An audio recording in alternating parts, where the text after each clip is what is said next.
So today's Tanya, the Alter Rebbe discusses like this, that it's very interesting. The Alter Rebbe often speaks about the Nefesh, Ruach, Neshama. We know there are 5 levels of the soul. Nefesh, Ruach, Neshama, Chaya, Yechida.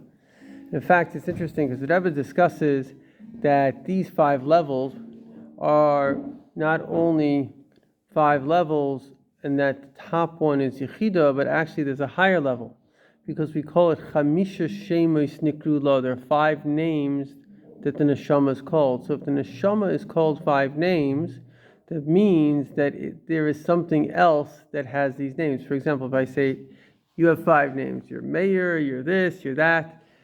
So first of all, there's you, and the name is referring to you. So the essence of every soul is Hashem. And these 5 names are referring to Hashem, referring to, or the soul, which then. Now, the whole thing of life is that things go through different processes. And as they go through these processes, they become more and more, if you want to call it identified, or they pick up new identities. And so in a certain sense, something can be something else, but it doesn't know it. And therefore, just a simple example, imagine you had a little baby eagle that hatched in a nest, which was of ducks. This little baby eagle thinks it's a duck. Really, it's an eagle, but it thinks it's a duck.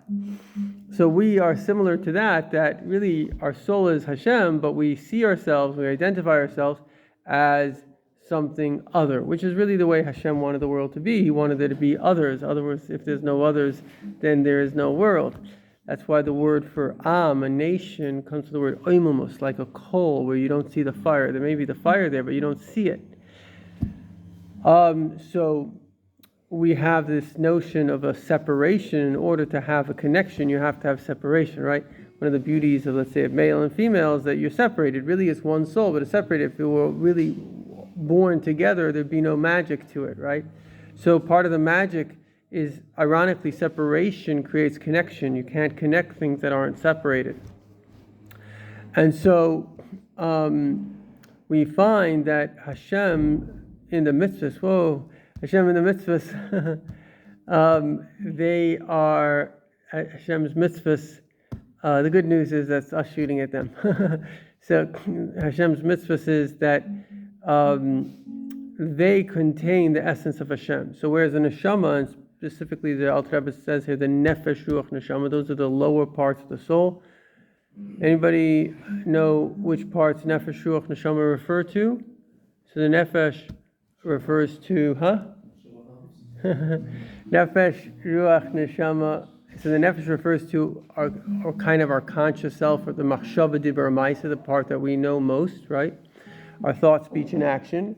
Then the Ruach refers to our emotions, right? We don't all know that we have emotions, but we may not be as aware of our emotions. And then we have the Neshama, which is our intellect.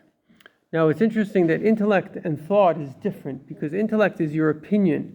So you could often think about your emotions. Now, if I say to you, what do you believe? Sometimes you'll have to go deeper into yourself and say, okay, what do I actually believe? So your thought process is usually more an expression of your beliefs, an expression of your emotions. But your beliefs themselves are, like, each person has what's called a world view. You have the way you view the world, what you believe is ames, and that is more your belief system. So that's Nefesh, Ruach, Neshama, and that, in a certain sense, is who we are, the Nefesh, Ruach, Neshama. So, can that change? Of course it can change. Yeah, of course. No question about it. It's not like an innate perception of life that you have. Right, yeah, 100%. Everybody, nobody's born in a way with emotions. There's certain emotions that are intrinsic, emotion for life, emotion for safety, emotion for love. But there are many of the things that you do love, or you consider important, were part of your education, or maybe you decided that's important. Some of your beliefs are your education, or things that you thought about.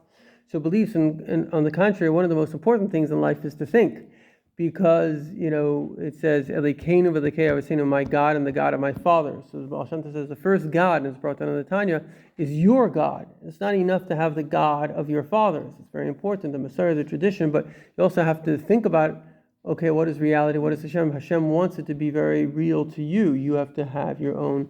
That's why Hashem says in Kabbalah, Noida Bashar and Baila, Hashem is known in the gates. that as you are mashar, as you kind of relate to Hashem, Hashem relates to you as you understand. So obviously somebody that's understanding is deeper and better. They have a deeper, in a way, relationship, better revelation of Hashem. So, in conclusion, the idea is that a mitzvah is very, very unique. Why? Because the mitzvah, unlike the soul, which kind of goes through these levels, and of course its essence is Hashem, but as it comes down to this world, it's somewhat a separate identity. But the mitzvah never became separate from Hashem. It's like Hashem is 100% in that. And he brings a very interesting example, is let's say you, teach somebody something. So there's still, maybe you know more, there's only so much that you can give over. But let's say in the seed that the father impregnates the mother, that seed comes from the mind. It has like the essence of the father. And it actually creates a human being. So we find that in essence, something magical is able to occur. A whole new person can come. So whereas we may, through our mind, have an appreciation of Hashem and have a love in these things, but compared to an actual mitzvah, which is like the essence, is like Hashem himself. Just a simple story. There was a chassid that was once here in Mitzvahs, and he was with another big chassid, and he was so, he was by the Rizal, he was so excited, and then it was time for mincha. So the other chassid said to him, listen, this is Geluim, what your experiences, but davening mincha is like Hashem himself. That's like a mitzvah. You got it like that's the whole thing, is that the mitzvah, that's really what the Arizal had, why he was zeicha to such ruach hakodesh, because he appreciated so much the simcha shel mitzvah. He understood that the mitzvah is this deep connection. That's like we say, many people say before tefillin about stichali la'olam v'tzicha. Through the mitzvah, Asher Kedishonu, Hashem is like unifying with us in that mitzvah, because even though you don't appreciate it, or in a sense, because you don't appreciate it, you get the essence of Hashem. L'chaim v'levracha.